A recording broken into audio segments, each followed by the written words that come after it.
Okay, I think it's time, and good afternoon for everybody. Please let me know if there is any issue with the sound or the slides. Today, as scheduled, we're going to talk about modularity. This is a second lecture in a series of 2. And we are going to discuss in this lecture 3 main issues. We will talk about the architecture styles for modularity for the purpose of reducing the complexity of software product lines. And we'll also talk, this would lead us to talk for some, maybe half of the lecture, about the robotics modular architecture, especially autonomous mobile robots. And then we'll conclude this lecture with feature-oriented programming, talking about mapping features into modules and examine how this would impact and improve our design for software product lines. In the previous lecture, I touched on the concepts that relate to software product line modularity, and we talked about the frameworks and how they contribute to the modularity of our design. And then we talked about APIs and concluded last week the lecture with design modularity, the drivers for design modularity. So we will go on this, and for the purpose of a chat, I'll try every time I finish a learning unit to check the chat. If you have a question or something, we can then take care of it. So please let me know if you have any other concerns as I go and proceed. I'll try to slow down a little bit. Okay. When we talk about architectural styles, we really talk about structure. In different literatures, they use maybe architecture patterns, but I would reserve the word patterns for design decisions and use style for architecture. It's the generic word structure. And it's important to talk about styles because before I engage into the details, let's just get the big picture. In any design, you start with requirements which are mainly the design attributes, the characteristics of the system you are building, traceability, usability, time response, and all these functional and non-functional requirements, which we call them architectural attributes or design attributes. You start from there, and then you go backward to build your architectural style. And a major decision that is to be made on the style. And then from there, you go to your design decisions and tactics, and develop the system. So having this big picture, let's little bit engage into what people do when they design architecture. Actually, there is lots of a practice in the industry that does not really give the due respect to the architecture, especially in smaller companies, but large companies, usually they have a well-established tradition of treating architecture the way it should be. So there are two ways that people go around in developing their styles, architectural styles, either using methodical standard procedures and practices, and going into a systematic way of developing that, maybe sometimes using some tools. And as we see here, you will be able to efficiently maybe develop something that is scalable, and you can really reuse the artifacts the way you want, and adjust and modify in your design and create other features and designs. So the quality of this method might vary from practice to practice, but here you see that either use a methodical process or intuition or theft, which means here not literally theft, but means copying some other design. Benchmarking, the nice word for stealing somebody's design. You see, I'm benchmarking it. So this is how you develop your system. And here, if you want to use your intuition, this is good for very experienced designers who would have their tremendous experience that are able to develop something interesting and innovative. And it might really yield the best design, but this is only for highly experienced people. It's dangerous, it's risky sometimes. And sometimes people would say that you have benchmarked somebody's design.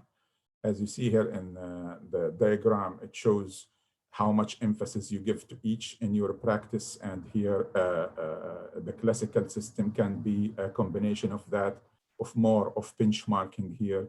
But here, if you use more of your intuition and use standard processes and little of benchmarking or copying, then you might be able to come with something really interesting. Okay. Let's talk a little bit about the four aspects that really influence architecture styles. As you may have seen this diagram before, this is showing the four corners of architectural style, and we start with the structure, which is the style. And this is a decision that to be made, as I said, based on your attributes that you collected in the requirement phase. And then you come with an architecture style. There are people who are counting, they say there are more than 100, 200, 300 styles in the market because you can use combinations, hybrid and pure and so on. There are many designs that incorporate, let's say, client server plus peer-to-peer or microservices plus event-driven, because you have to do design tactics to create certain requirements like modularity or traceability. Then one design style, one architectural style is not going to fulfill the requirement. So don't take it literally here, because you could be using a combination of styles, architectural styles in this regard. This is a framework here to develop your style in thinking in a methodical way. You just identify the architecture objectives in your requirement. You look most likely to the attributes, what you want to achieve in terms of functional and non-functional requirements.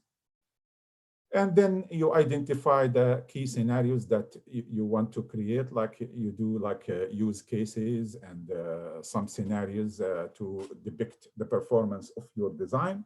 And then you move into creating the application that you want and identify the key issues that relate to this architecture, and then define and review the process by iterative design to make sure that your design is fulfilling your requirements as you want. And as I mentioned, it's really difficult, especially in medium to complex systems, to find a pure style like peer-to-peer or microservices or even blockchain.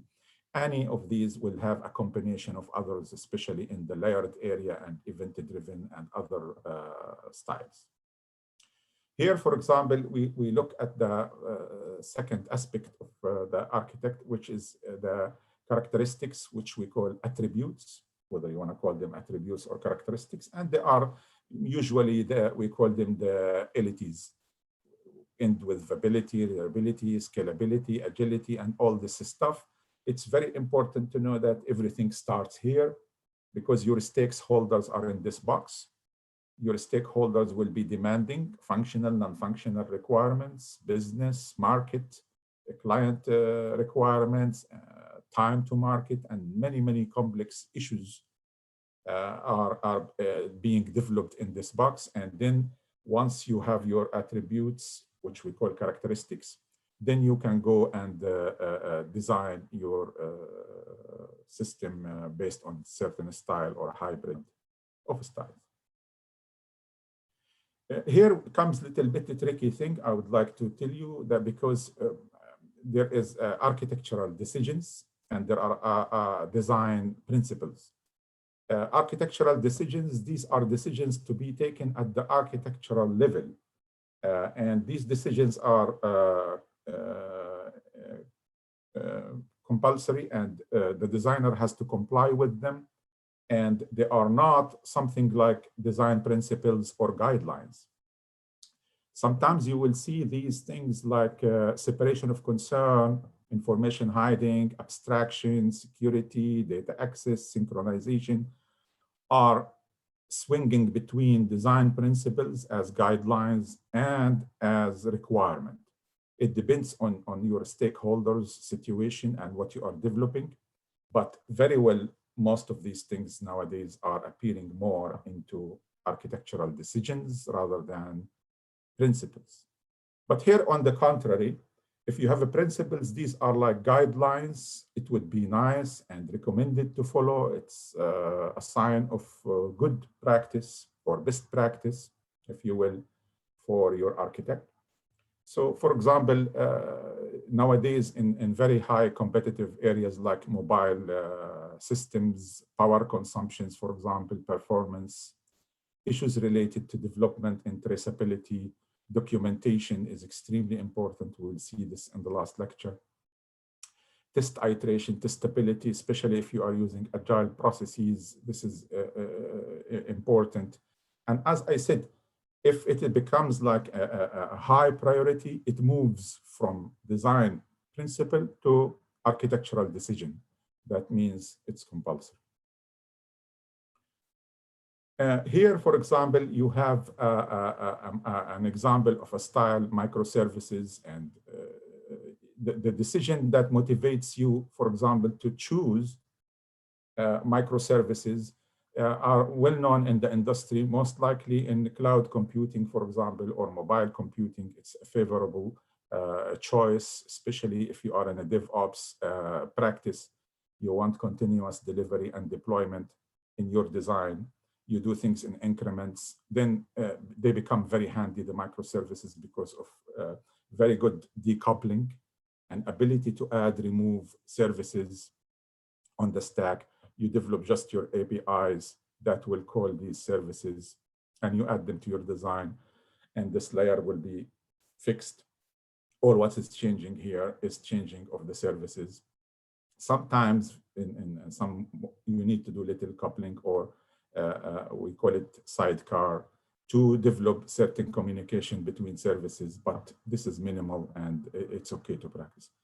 Here, for example, it shows in a survey that's been conducted recently that 52% of developers do use microservices concepts and tools in their software development, especially in the cloud computing area. And lastly, in this learning unit, also here, for example, you have a client-server architecture style, and it's been motivated by the separation of concern. You want to isolate or separate the layers. Here you have the user client layer, and here you keep your business logic in the application layer, and here you have the persistent layer where you put your storage and database. This way, it's very easy to design. If a client wants to add services, you come here to the service layer and add it. If they want to add capacity in terms of storage or RAM or cache or anything related to their persistent layer, then you come here and do it. Lastly, you have the architectural styles for robotic. Is an area of practice that has its own uniqueness, as we're gonna engage in this lecture, talking a lot about the robotic, especially the autonomous agent. And this has been researched extensively in the literature. And just if we wanna define autonomous agent, it means that it's a robot that is functioning and acting within its environment independent of humans, and it's able to sense the environment and make decisions spontaneously and for the future, and maybe learning from what decisions in the past being taken. So it's independent. This is what we are looking for. We need robots that are able to act and function without the assistance of a human intelligence. And there are so many applications for this type of autonomous agent design, as you know, in emergency, paramedic, firefighting, law enforcement, surveillance, and you name it, agriculture, and so on. We will talk more about the details of this architecture as we proceed. And here, you will notice that also in the architecture of this robot, as we described the autonomous one, you will have a host. Here doesn't mean that this host is adding intelligence to the robot, but to make use of the robot, you need an interface layer. For example, you need a command, maybe a voice command, you need a camera, or you need an input. You need something, you need to read something. You need to be able to communicate with the robot. So this is a user interface layer. And here you have the algorithm that will do the sensing and calculation about the environment. And then you have a platform to launch your actions. For example, here in kinematics, it's a big area of research. People talk about 6 or 7 degrees of movement, because sometimes when we think about robots' movement, we say why you are moving like a robot. If we want a natural movement of robot, then there is infinite degrees of freedom for the movement. If you move your hand here, you move it into maybe 100 different angles. And if you want the robot to act like a human arm acting, it's going to be extremely complex because of the different axes and angles that you need to calculate and do. Then you have at the end maybe electromechanical drive layer, which has the sensors and the actuators with the motors and all that. This is just a general idea before we engage into the details of the design for this lecture. By finishing this unit, let me check if somebody has any comment in the chat. Okay, we have here a question. What are some examples of what an architectural objective could be? Can you give an example of microservice architecture? What could a microservice be and how to be fit together? Could you elaborate on what slide 10 is? Okay, let me go back to slide 10. All right, and I'll talk later about the microservices. In slide 10, we are saying that there are separation of concerns in the design of this architecture. The way client-server architecture works is that you isolate the layers. You have one layer, as we mentioned in yellow here. It deals with the client, as you all know. It deals with the interface, whether it's a display or a presentation layer of your software, to the internal layer, which is the application and server layer. Usually, you don't want your clients to deal directly with the persistent layer because this violates many principles and decisions, the least of which is security. So here we'd say the user interface is isolated and separated from the business logic here, and this is separated from the database. The whole issue is to tell you the advantages and disadvantages of the design. And since this lecture is about modularity, we're trying to explain and get you the appreciation of how we want always modular design and less coupling between the models and the components. Now, going back to microservices. Microservices are used in, I said, in cloud computing. Let's say, as an example, a mobile service. Let's say you want to build a mobile service that deal with, let's say, shopping cart. And in this shopping cart, you have several functions. Let's say you want to create a service that will handle the client membership. And you need another service that can handle an order, and a third service that can handle inventory, and the fourth service that can handle payment, and a fourth service that can track shipment. To do these things, you don't build a whole monolithic design to develop the service that you are up to. So if you have like a mobile application that wants to do that, the simple thing is all what you do is to develop your API layer.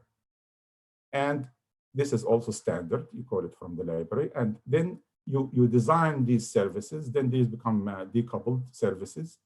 Every service is designed and developed by itself, away from the complexity of the whole system.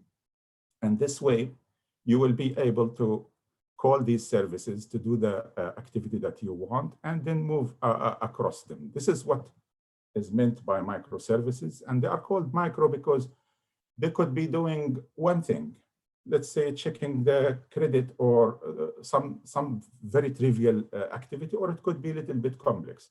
The granularity of this service is decided by you and how you want to call and use these services and how much complexity you want to add to them. There is no rule to say that keep the granularity very light or keep it complex. It's your decision as an architect to decide which one of these will do. Actually, the problem, I cannot elaborate a lot about microservices because the lecture is not about the subject. We are not here to talk about styles, but I want just to bring an appreciation for you to understand why we want modular design and what's the importance of that in terms of functionalities and stakeholders' requirements. I hope this would give you sufficient information about the subject. Let me see if there is any more. There is an example. What are the advantages to monolithic approach? Monolithic, there are still people using monolithic. They consider it less complex. You can build your whole system as one block. Yes, you can build the client server that can handle complex activities. People say that monolithic would be fine if your system is not complex. Your system is manageable, easy to test, simple, doesn't have much extensibility. You are not planning to reuse. You are not planning to have so many functions. Your testing is okay for you, and performance, you are not worried about scalability and stuff like that. Fine. I mean, you still can use monolithic, and you will not have any big issue about that. But I mean, when we talk software product line, we talk about complex systems. We talk about multiple artifacts and so many requirements and so many products in the product line. And therefore, we are emphasizing modularity in that sense. Okay.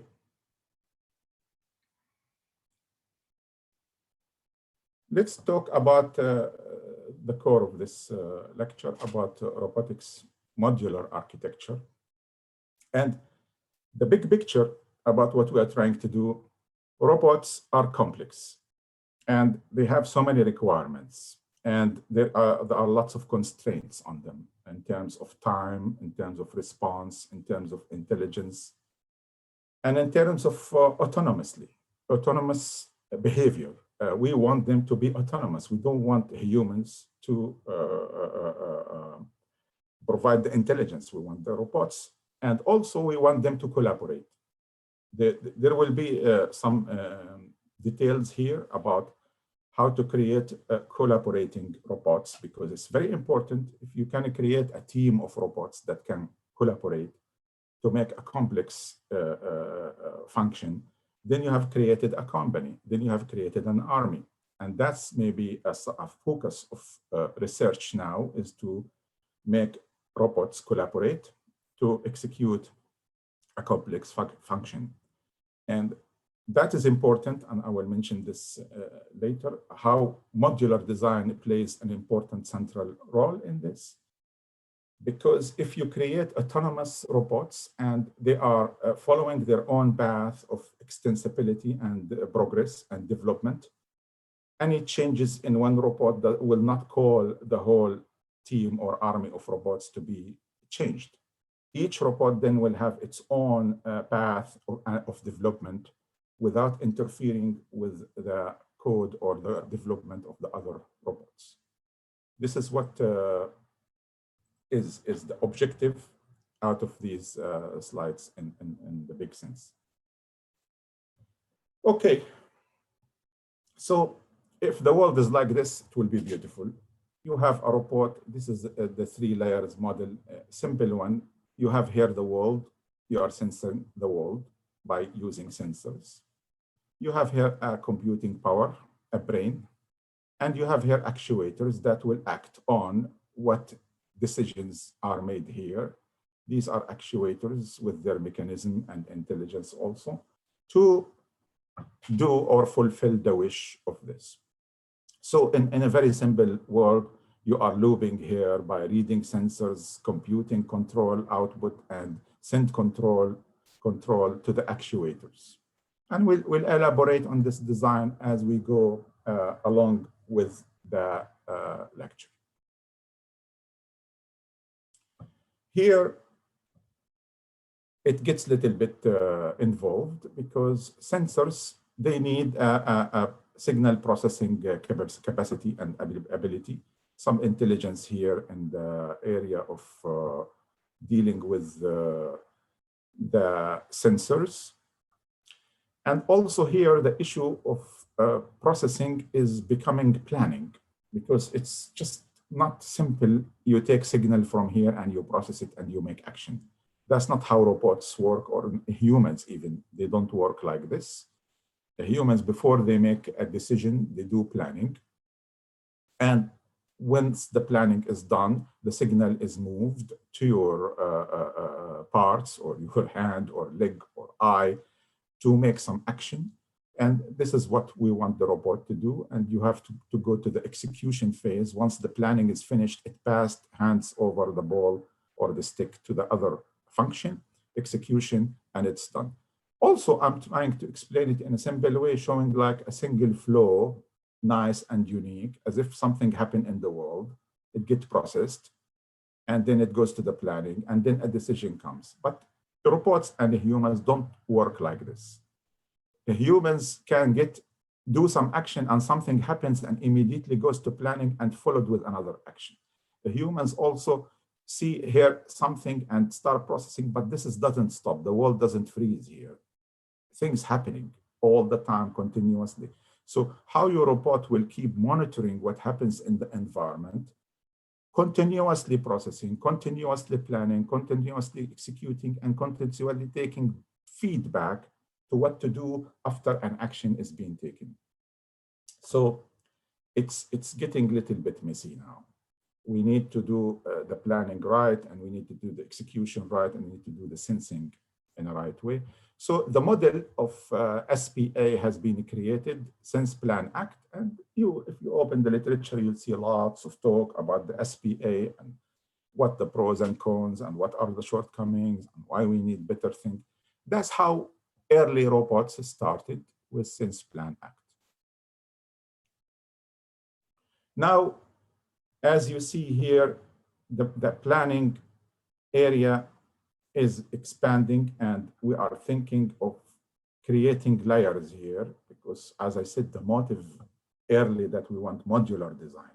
So we start creating these stages, if you will, or modules, to deal with the planning side. And we added the sensing here to this planning side, because you need to do the signal processing and making sense of the world. And you need to do some modeling and then planning and execution. And then here you do the actuation and the actuator interface. So in that sense, the SPA model is becoming more involved, and we need to do, and the focus here is on the planning, because it's the most sophisticated and most difficult challenge, because it creates the intelligence here, and it's a subject of AI research, which is out of scope here of how robots would learn from previous experience. Still, this model is not difficult to implement, but because it's unidirectional, there are no feedback loops, there is no learning, there is no communication besides receiving things and going into stages sequentially and producing an action. Still, it looks like any computer machine, no robots, intelligence, or anything. And it has its limitation and exchangeability, and many parts don't have feedback loops to the system. We will see this shortcoming soon when we go and examine more complex designs. Let me check if there is anybody asking anything. Okay, chat is still clear. Okay. These are little terms here. We don't want to go into the jargons too much, but it helps when we talk about primitives of robotics. Primitives are, they mean that these are the basic building blocks of a robot. They will still continue being the sensing, the planning, and the acting. There are some people add a fourth, which is called knowledge, but I think it's part of the planning. So these are the primitives of any robot. When we say robotic paradigm, we define the relationship between the primitives, how they interact, how they are designed, what is the architecture. So this is the paradigm. So every robotic architecture has its own paradigm, and it has its own way of fulfilling the SPA model. And when we talk about, there are three fundamental paradigms, but there are more actually. And one of them is, they call it the deliberative, pure deliberative. And they start using the word pure, because in a pure deliberative, it goes sense, plan, act, repeat, sense, plan, act, repeat. And it's like going in vicious, limitless cycle. So this is the hierarchical paradigm. And we have the reactive paradigm. Remember this word, deliberative. We're going to come to it very soon. And then we go to the reactive paradigm. Reactive paradigm is like sense, act, sense, act, sense, act. This is just the reactive. It acts on what happens after an action is taken, and then it sends something and act again. You have the hybrid paradigm, which you start mixing, and then you have here the sense, plan, act again. But anyway, just this is, don't worry about it, it's just a definition of that. I want to draw your attention to some disadvantages in this hierarchical model. The planning part is slow. If you want really to every time react to the world by just sensing something and planning, it will be so slow, because by the time you are planning, another event is happening. So you might miss it. This is why early reports will miss. If you try to outsmart them and do things fast, they will not be able to be responsive. There are also issues related to memory and robots to remember things. The global world is not, we as humans, when we react to something, we recall things from our head. We recall experience, we recall patterns of behavior, we recall danger, not danger. And all of these issues are recalled. And this is why we say that the global world representation has to contain all information needed for planning. So you need this information to enact and plan. Also, we notice here sensing and planning are disconnected. Sensing and planning are not in interactive mode. It's just sequential.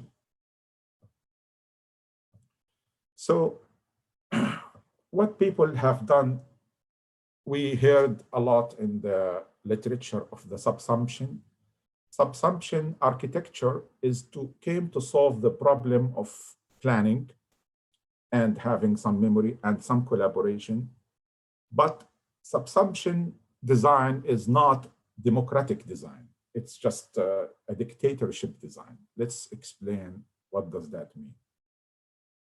Lower layers here, treated like low-class entities. For example, the robot here in this layer is giving the capability and the planning to walk. But here is a layer above it. When it sees danger, it will suppress this layer and say, no walk, maybe run, maybe change your direction. Maybe this is not what we want you to do now. So when we say that attack or the upper layer subsume, let's say the verb, subsume the lower layer, it means it has a precedence and it overrides the action of the lower one. Here, whatever layers you put higher priority for each layer. If the top layer would have subsume all layers and override all actions here and make it act the way. So in short, subsumption architecture assume that there are intelligent layers that define actions in the planning layer of the robot that enable higher layers to subsume or suppress or override the lower layers. And in this way, you design your robot to act in a more humane way in responding to certain things by developing priority actions for the robot. The problem still here persists because still we don't see the memory element between the layers or any sort of democracy or negotiation between the layers. For example, I don't know how much details we can go, but between two layers, sometimes when the upper layer tries to suppress the lower layer, there is no type of negotiation or shake hands between the two layers to see what is the best action that needs to be taken, because sometimes there might be for one layer 3 courses of action, and for the upper layer another 3 courses of action. Maybe if there is a negotiation, they can find a common action that accommodates both layers. You can walk and avoid danger. Not because you want to avoid danger, you suppress the walking action and then do something else. It's just like make the robot less intelligent. You don't have, it reminds me with the joke that they used to say President Nixon cannot do 2 things at one time. He cannot chew gum and walk at the same time. So we don't want our robot to be like this. We want the robot to be able to do complex combination of these layers, but subsumption in its pure initial proposal does not have this capacity. But the good thing about the subsumption design that you can always make your robot more active, more functional by adding layers and deciding at what level you want to add them. And in this way, you add more features and functionality to your robot. This design might be good for a robot that does assembly in a factory or does repetitive actions. And when we say, for example, if the assembly line stopped, what to do, if something happens, slow down, what to do, if the power goes off, what to do, and things. And then you can design your robotic arm for specialized robots to develop this architecture. But also the nice thing about this design is it's modular. You can design each layer to be its own. This is how, in just general block diagram, say how the subsumption is taking place, how to inhibit the action of the layer beneath you. And here you can do resetting for the layers at the beginning, use reset here and here. You can either suppress the input signal to the layer at the input or inhibit it at the output. So you have both options in the design to be able to achieve that. Here, for example, it's showing you a design for layer level 0. This is the lowest layer, how it operates. And we just see that it has to be modular. It's not yet that modular because of the interference of the layers. We said part of the modularity is to make sure that no module interfere with the other module. But here the issue of suppression and subsumption and overriding is violating one principle in the modularity issue. As we mentioned here, is that it is not sufficiently modular. I mentioned before there is modularity in the sense that each layer can be designed separately, but still the interaction between layers in terms of suppression and asynchronous type of signals that can go in and disrupt the work of the other signal, make it insufficiently modular. So because the upper layer interfere with the internal functionality of the lower layer behavior. That's why we are saying this is happening. Okay. Now the picture, if we want to talk about subsumption layers and try to develop them in a way, you will notice that as we progress in our design, architectural design, there will be something clearer and clearer. Not only we want the planning phase, the brain of the robot to be made or composed of modular layers, but we're also looking to find a traceability, one-to-one mapping between these layers and the features, going back to the feature model. We want to make sure that these features are represented in specific layers where we can find them and trace them forward and backward. If you remember in your assignment in robots, there were like 3 robots and you have to trace the features of these 3 robots, and then you need to know and understand which is which to go back from the code to the features and identify the robots and then maybe merge them to create a new robot, or go and decompose them to create a new intelligent robots and so on. So this is traceability, modularity, and connection, let's say mapping between the features from the design requirements to the layers that you are designing for your robot. This is important. And this is why you say reason about behaviors of object. This is maybe a layer that has maybe a high priority. The planet change to the world. What we mean here is the brain of the robots that has all the information and the history of things and keep a track of where everything is. This, we call it the world. Identify the objects. You want your robot is not just to know this is an object, hopefully to know the difference between objects, to understand the dimensionality and the type of objects it's interacting with. Ability to build a map, to navigate. Ability to explore the surroundings.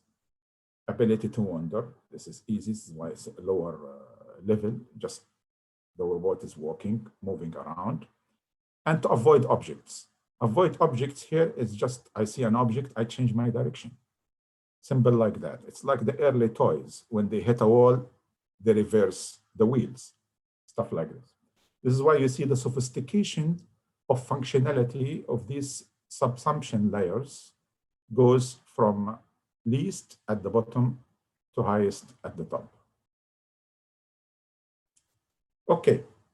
Up to this point, before I engage in the composition of a 3-layer, let me see in the chat if there is anything. Okay, nobody's there asking anything. Please, if you have any question, as we go through it, it will be easier. Okay. The design of 3 layers is more clear. We mentioned this before, and we don't want to repeat ourselves. We need a layer that will be able to plan what's the future action, which we call it the planning layer. We call it here deliberative planner. This is the brain here.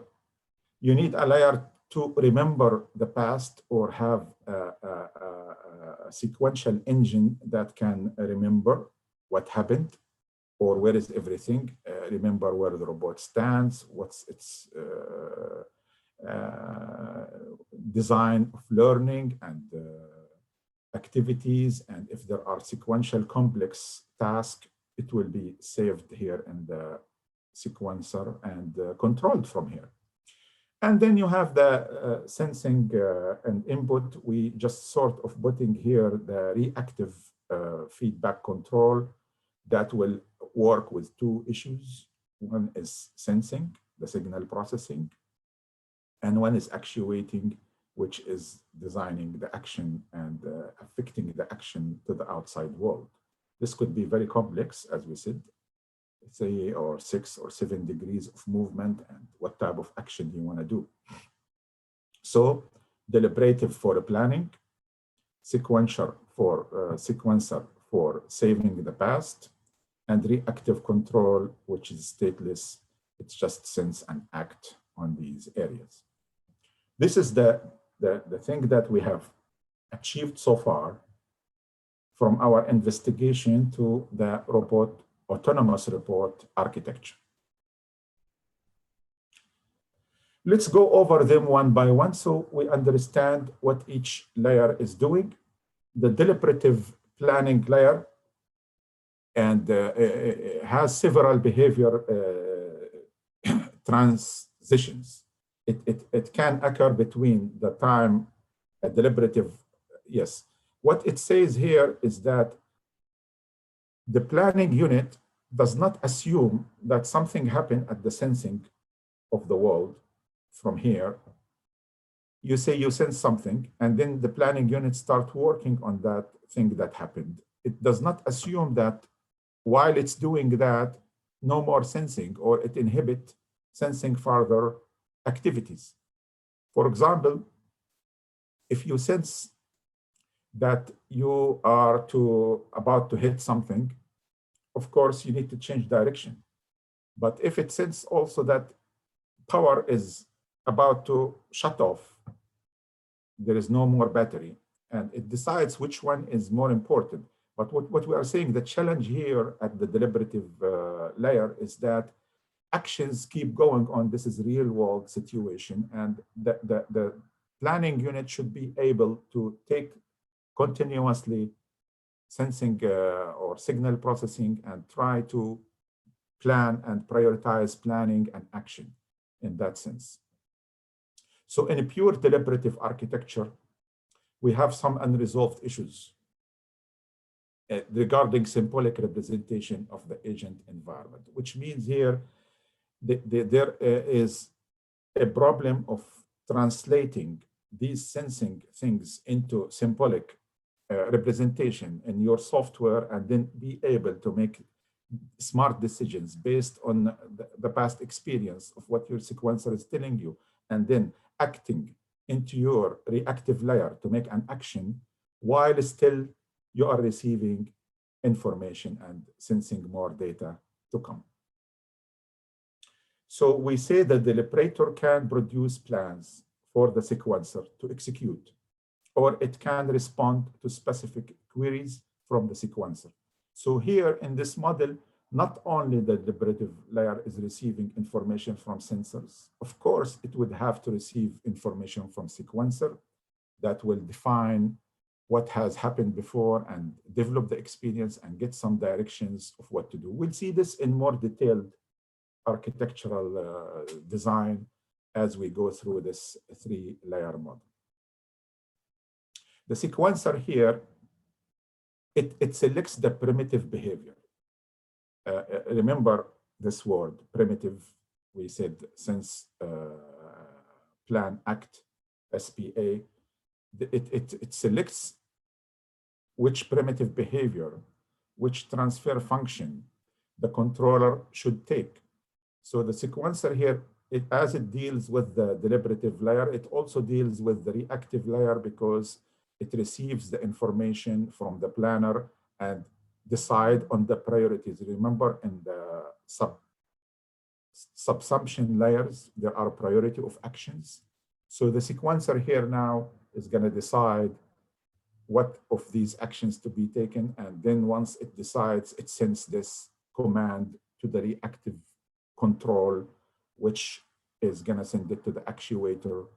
It will tell the robot to move its arm, to change direction, to do collaborative function, and so on. So the sequencer does not just respond to command or sensing or request from the deliberative layer or from the sensor, but it also has some conditional response. It conditionally responds depending on the current situation and the previous setup, where the robot is and what's happening and all these stuff.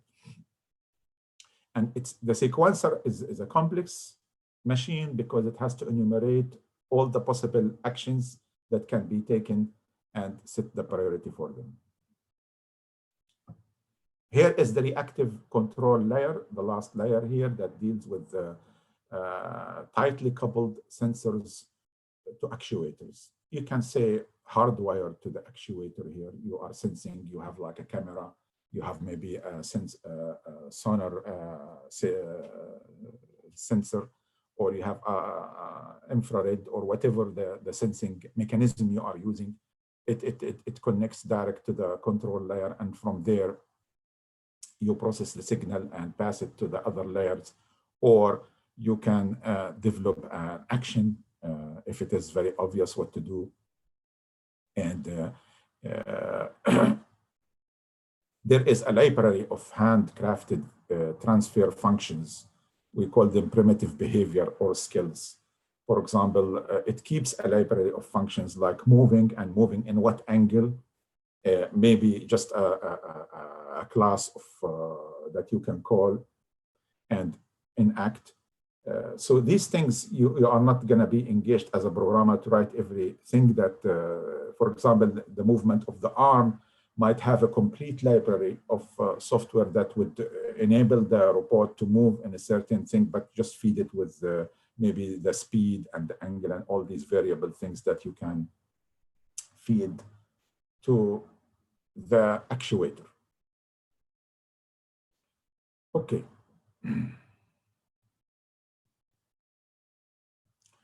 I don't know, maybe we need to give you a little break before we go into this second learning unit. Let's see if there's anybody in the chat has anything, not yet. I would suggest we take 15 minutes a break, and then we can come back and go through this design, the 3-model design, and see what other concerns and what other layers of design that needs to be done as design decisions or developing tactics to improve on the architect of this robot. Thank you. We'll just take 15 minutes. We'll be back maybe in 14:20, let's say. In 14:20, which is 2:20 from now, we'll resume. Thank you very much.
Okay, I think we will continue our discussion. And please, if you have a question, let me know. We will slow down and handle it. Before the break, I was talking about the three-layer architecture, and we explained each layer in more details. Now we're going to get inside the design architecture and look a little bit at the world state component and see what it does. We are introducing this shared, let's say, memory, and it's called the world state, which keeps memory for the robots and keep the status quo of the position, the location, the proximity, and all the things and the actions that's been taken. And this here diagram shows the subsumption in details, how it is designed internally. As you notice, it consists of modules, and each module most likely execute a level of functionality. And it shows you here what is the input and the output to this subsumption layers. But let's first finish about this business of world state component, how it works. Each layer here, for example, layer 1 is able to change the layer, alter the world state by sending an abstract wish. There are two actually wishes. One is called concrete wish, which goes directly for action, and one is abstract wish. If there is high urgency on doing something like resetting a function, then it's a concrete wish that doesn't, actually it's an order, not a wish. But here, let's talk about abstract wishes that been sent by layers to the world state. And by doing so, if a layer sends a wish to the world state and this wish is granted, then it will alter the state of this world state, which is a memory. It fulfills the abstract wish and it updates the world state according to this wish. And then the world state data are then sent to layer 2. So layer 2 receives a status from the world state, and layer 2 also can issue wishes and send it to the layer after that. This here, we said we're gonna elaborate on this more in the coming slide, but you will notice that layer 1, which is the first layer, will not receive any wish because the system starts from there. There is no layer before it to send it a wish.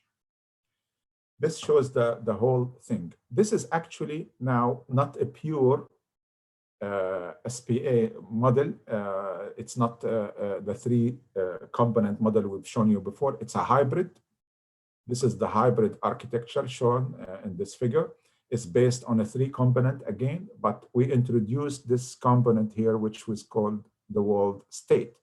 The world state is to receive wishes, fulfill them, and update the layers to what happened to the world state.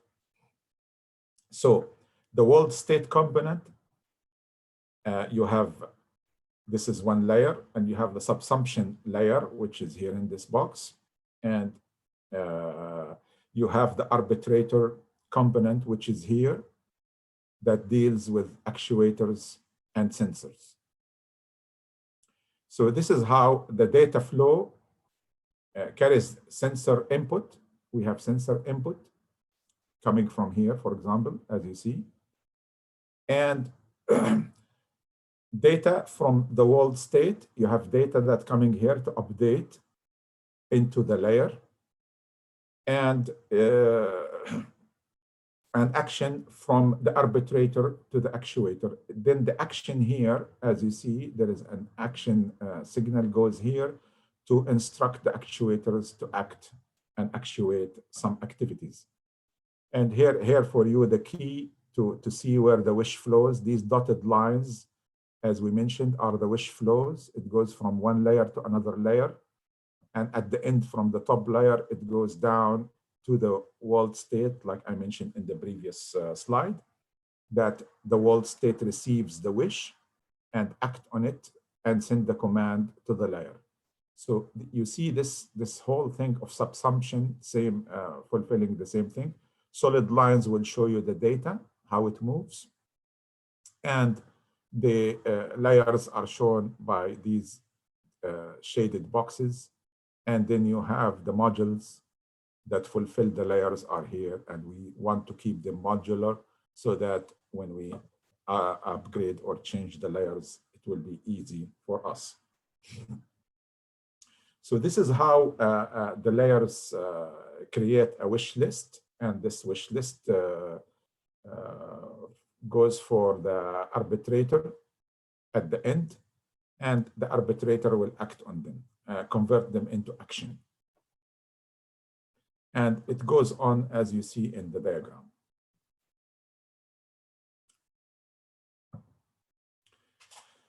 Continue talking about this hybrid architecture. We say the previous hybrid architecture model maintained the model of the Albot that you will see mentioned in literature. It talks about the Albot's environment in the world state component. And in this particular report, there is a table, we call it table of enemy information. And the Albot needs to keep information of the enemy robots, other robots that it would categorize them as enemies in a specific field called arena. And all this information is kept in a table of enemies information, and the table is indexed by unique robot identifier. Like, for example, you see here, for each robot, let's say E, on the battlefield, the following fields exist in this table. It keeps a track of this table, which shows the position on XY coordinates. It has also energy, the energy that this E robot at any specific time. And you have heading.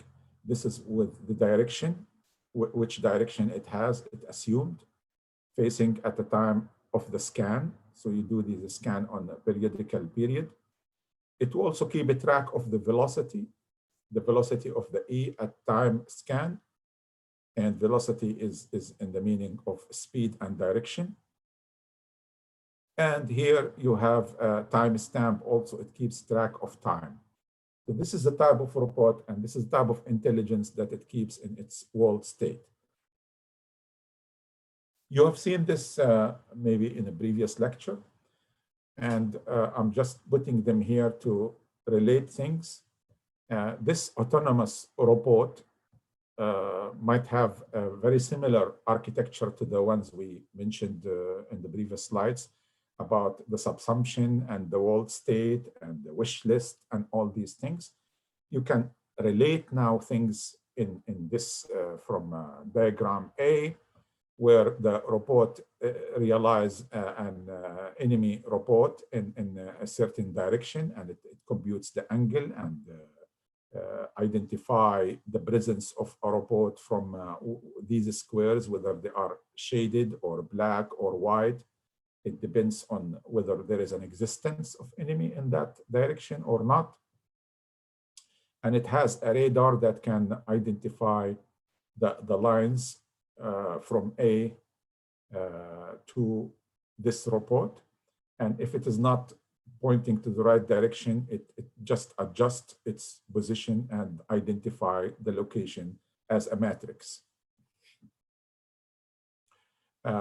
So this is just roughly what happens when the robot is scanning using its sensors about the world state and how it feeds back into its intelligence, the planning unit under the subsumption, to define a new action that it needs to take, just to relate things together. This framework for autonomous architecture for a robot was proposed by IBM. It's called MABK. MABK is the acronym of monitor, analyze, plan, execute, knowledge. Actually, the main components we were talking about from monitoring, and here you can say both the planning unit and the analyzing unit, it depends, but here IBM preferred to create a layer called analysis here to analyze what's happening in the world and then feed it into the planning unit. The planning unit will feed it into the actuator, where is the execution here, and then the execution send it to effector where the actual electromechanical action takes place. And also the effectors, they receive policies as you as a designer would provide them with policies of directions or restraints, constraints of what to do, what not to do. You can even add these policies to the sensors. So, and anyway, this was their proposal to identify an autonomous robot. And they define it, as I mentioned, in these 5 elements. They have a monitor, they have analyzer, they have a planning component, and you have execution component, and you have knowledge. This is adaptation logic, the knowledge unit here, and it keeps information about the status and feed, as you see here, it feeds to all these stages as they need maybe some logical adaptation or primitive reasoning. Actually, when IBM proposed that, they also have in their mind learning as in AI, and in that sense, the knowledge area is going to be the learning intelligence.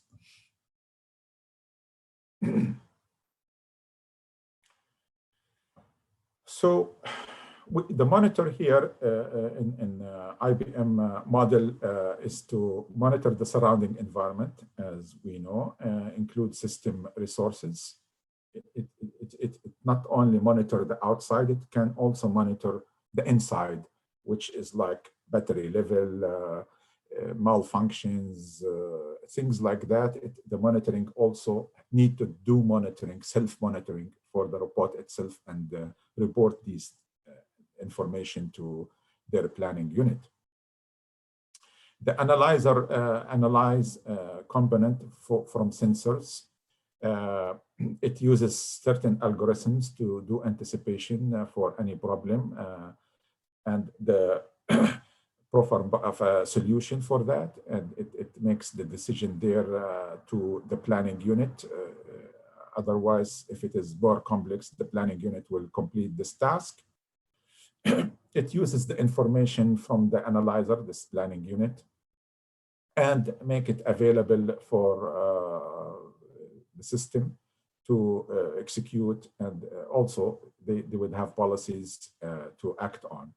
The execution component, as we said, it's before the actuator.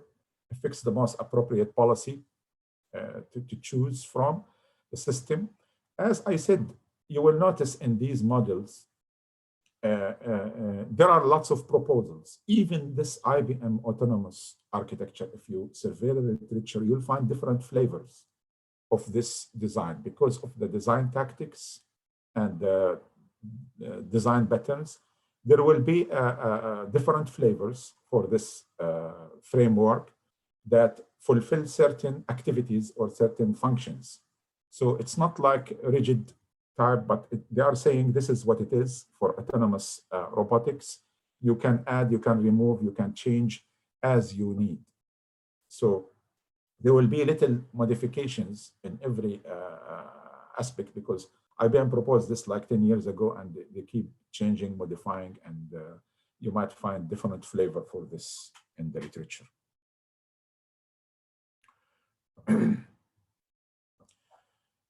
Moving from this and closer to IBM architecture, this group under a grant from the European Union, they also developed what's so-called collaborative autonomous robotics. I think the core emphasis of what they coded the SERA, their project, they said it's to support the human-robot collaboration, as well as adaptation and coordination of single and multi-robot system. So their objective of their research is to develop collaborative environment between humans and robots, like in daycare centers, like in education, like in healthcare and others. They realize that there is a certain interaction between humans and robots, and they need to develop this model. And once you develop this collaborative model between humans and robots, then it is easier, not easier, maybe also challenging, to develop a collaborative environment between robots themselves. It would be neat and nice if we can create these robots and make them collaborate in a larger groups to fulfill complex tasks and make it scalable. And that's what robo army and robo factories and robo social context, they are looking for, like, let's say 150 robots, and not all robots will be the same. Every robot would have a function and designation of activities and collaborate with each other. Now, I must mention before I go into more details, what interests me in the whole issue is their concept of modularity in their design, in the sense that if you create robots, you need to make sure they are completely decoupled from other robots.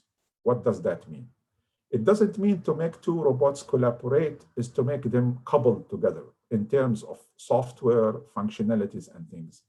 You can always come to a group of collaborative robots and remove one and change it with another robot, and still other robots are not affected. They're gonna continue acting the way they were acting before. They will not even be aware that you have to change one robot and change its functionality.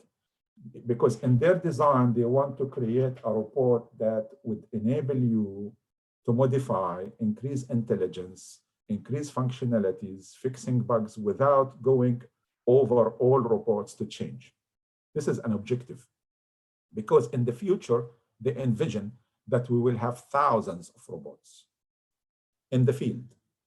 And some of them will malfunction. You take them off, you put them, you fix them, you do this. Maybe you want to increase the functionality, decrease the functionality, increase intelligence, do whatever you want to do with any group of robots.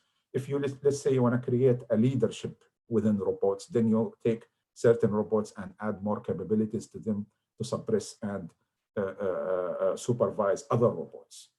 So this is their core of research, is to develop these collaborative functions and keep building the capabilities of their robots to interact with the humans and with each other. So they have set their requirements and goals is to allow managing large teams of robots in decentralized manner. They don't want the humans interaction control. They need to facilitate through loose coupling, as I mentioned, the addition and removal of robots. You don't want it to affect the community of robots. You need to minimize the cost of changes, since every action is within a single robot that observes its environment and acts on events autonomously. This is what also I mentioned, that they need to act autonomously and independently. Also, the workflow is not simple, because you want the robots to collaborate. Collaborate means to adapt, to do self-adaptation to other workflows. We humans, when we work in teams, we adapt. We start to identify the others and see their capabilities and see what we can do with them and look for optimal way to collaborate. This is what we humans do with that intelligence we have. They are trying here to simulate this capacity within the robots and see if they can reach some ability of intelligent collaboration. This is why they talk about robustness and vulnerability. They don't want these single point failures that would bring down the whole community. If one robot is malfunctioning, fine, you just remove it from the field and the rest will be able to adapt without that robot. Here, for example, the proposed architecture and how it can be done in a modular way.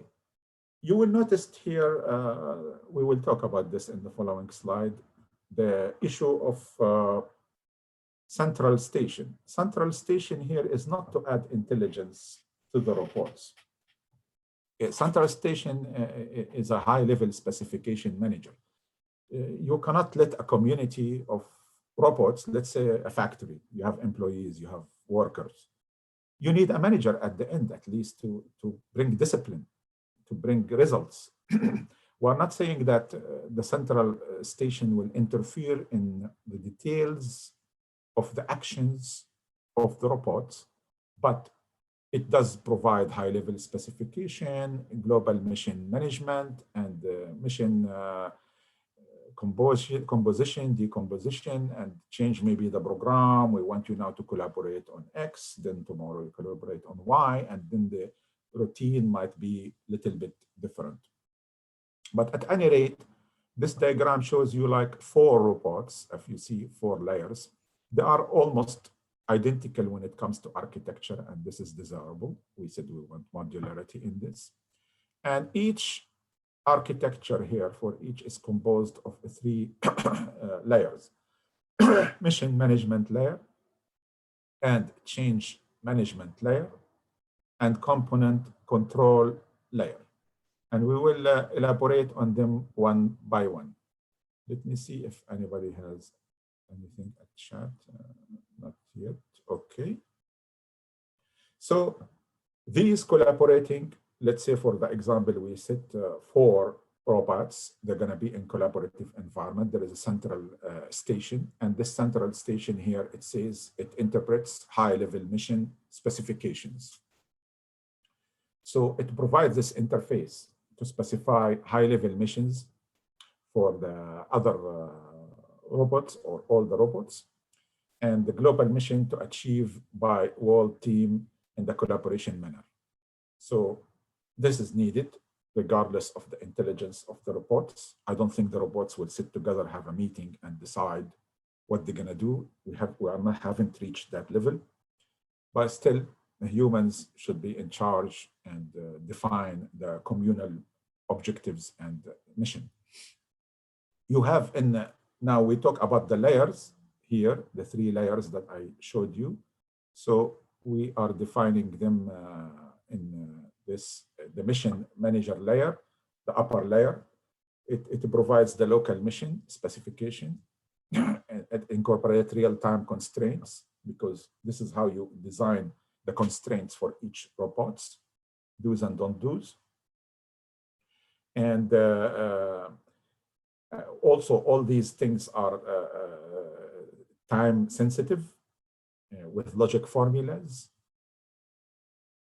and dynamic behavior as you know with the robots. And then you have the component control layer, which provides the control action like we said in the previous models. So it here is the control is sending the signal to the actuators to define the action or the path of to the planner. You remember here, because of collaboration, you talk about complex activity that is coordinated with other robots. So each robot will be able to see what other robot is doing, and based on that input, it will decide what to do. If, for example, 2 robots will want to shake hands, then one robot has to realize this intention by the other robot and then accordingly extend its hand to shake. Simple like that. Here is something that was in their presentation. There is a little short presentation. I don't know of the time. I'll just show you maybe 1 minute of it. They were able to demonstrate 3 use cases for their design. One is to achieve complex collaboration mission via decentralizing control and coordination of increasing interacting robots. Now, maybe you as watching this video, you say, what's the big deal? I mean, this is just primitive. It's not really in terms of robotic interaction. It's not easy for 2 robots to go, let's say, carry a box or do something together. This is advanced and it requires lots of work. Another use case is they want to show that multiple robots coordinate for loading and unloading a package. A third case, they want to see multiple robots coordinating for dynamic production assistance. I'm going to show you just for maybe 1 minute. I'm not going to show you the whole video of what their use case demonstrations look like.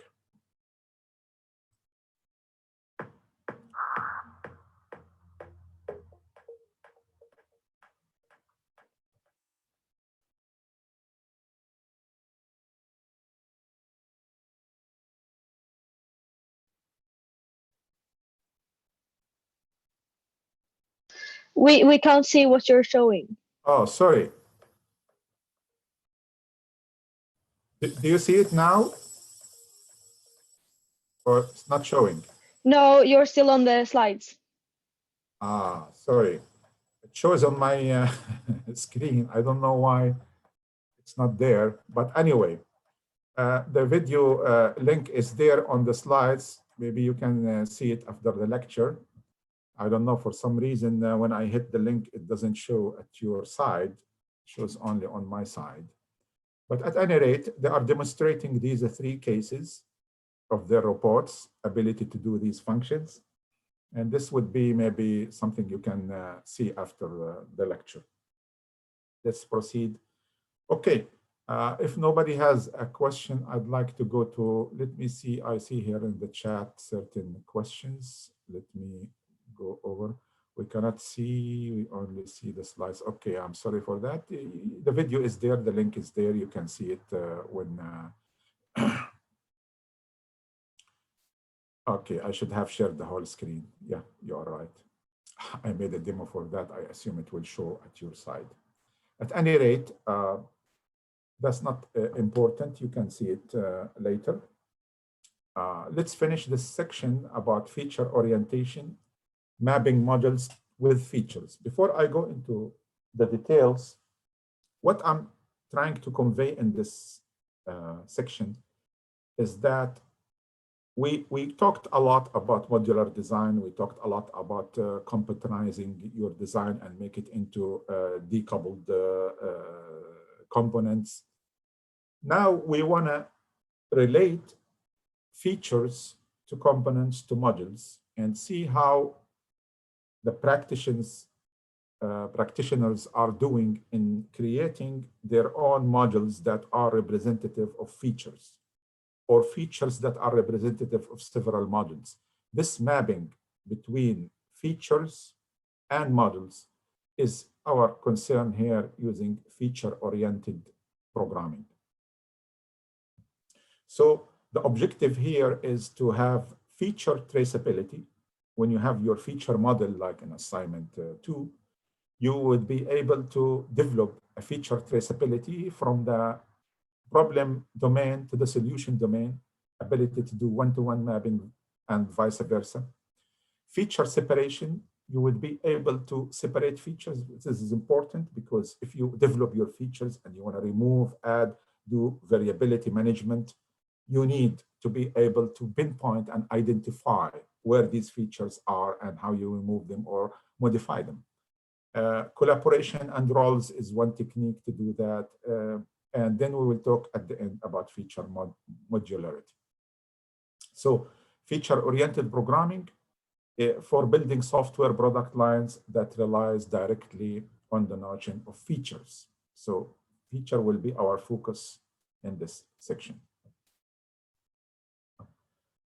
Okay, if you see in the literature, there are lots of talk about feature traceability, actually maybe 100 PhD research in the area, but it is more important and there is more emphasis on feature traceability and implementability.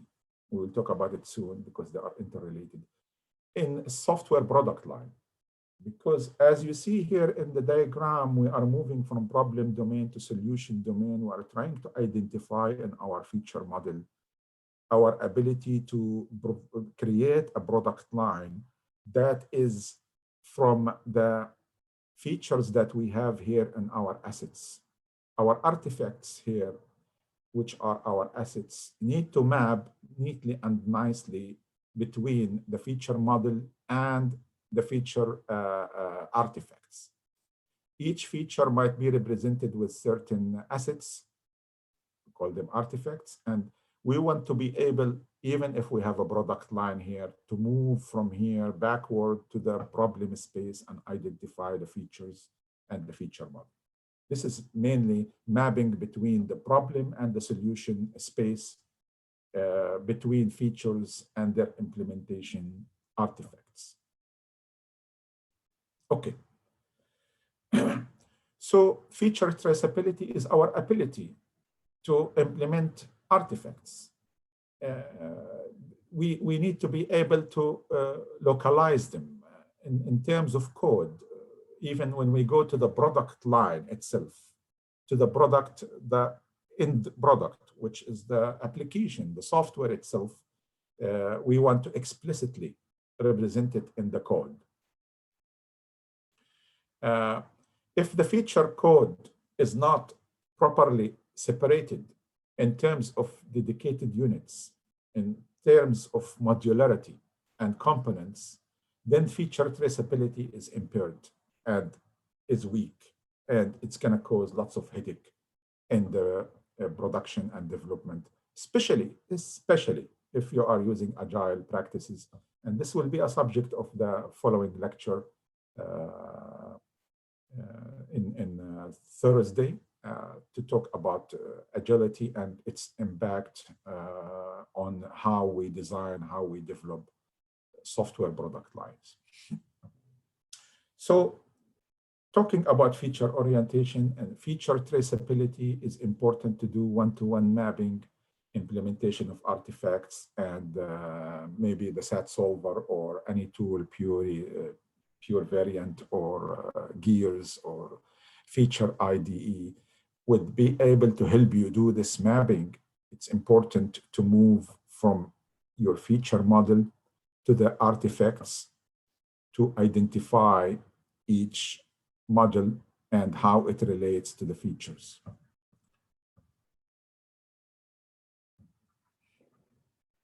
So in this regard, we talk about implementability. Implementability, if you talk to, for example, to automaker like Volvo or GM, or even a military contractor, because they deal with millions of lines of code, it's not a trivial issue to be able to say, okay, let's add this feature to our system.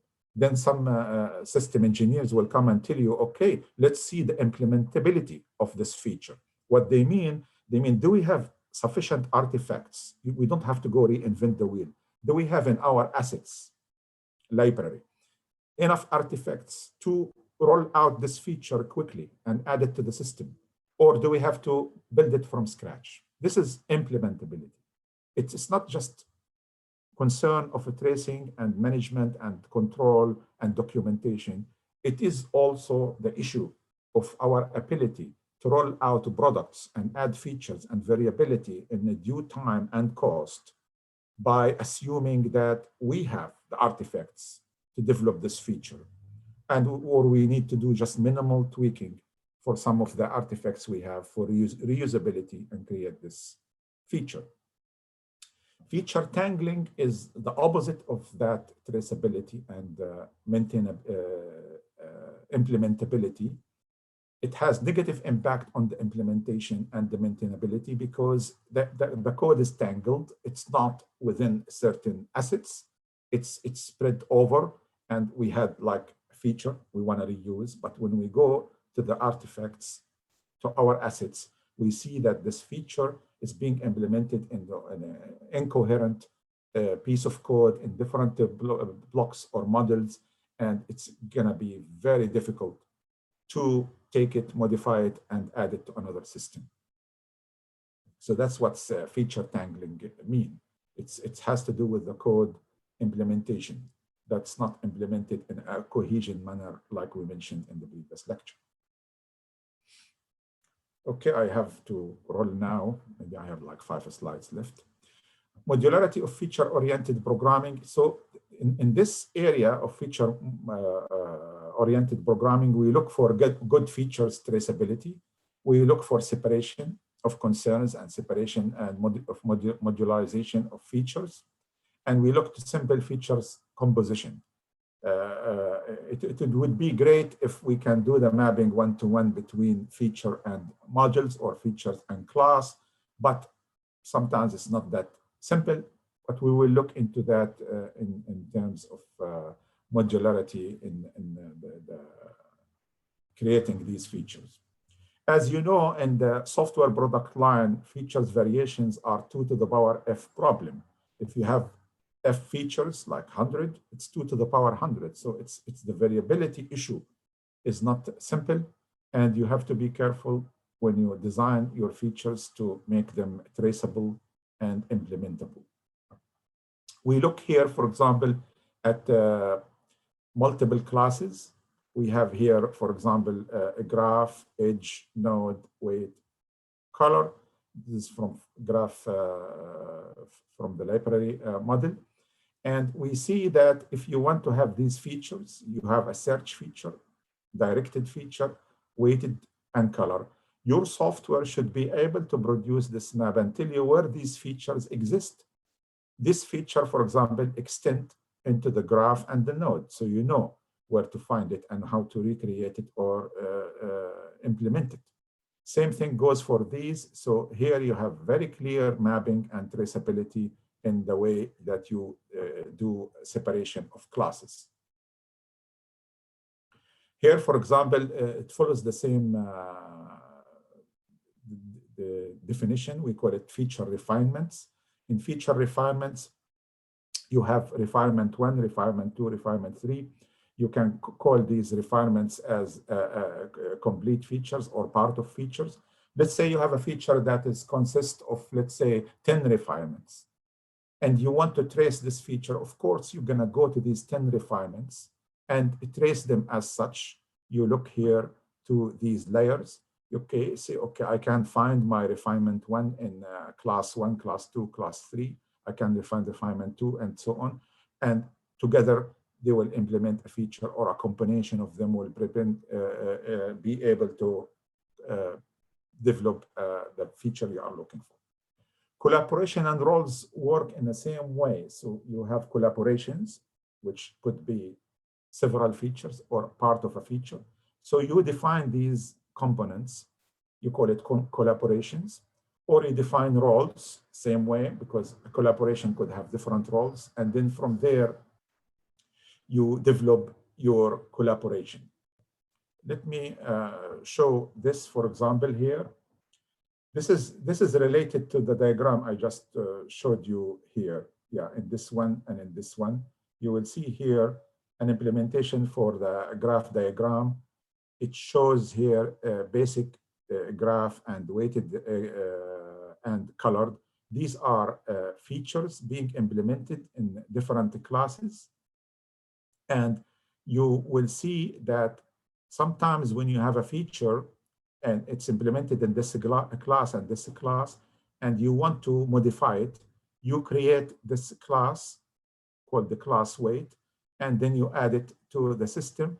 But in the same manner, you will see how it is related to this feature. Sometimes a feature like this will borrow from a class here, class here, class here. And this class here is borrowing from this class here. So at least these maps, and when you put them in automation tools, they will be able to show you how to trace, how to implement these features without confusion. And when you modify things, you go backward and modify them. This is basically what it says.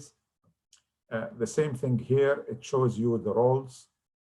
You define these roles and you have collaboration. These are collaborations. The collaborations are here and they can be representing of one or more feature.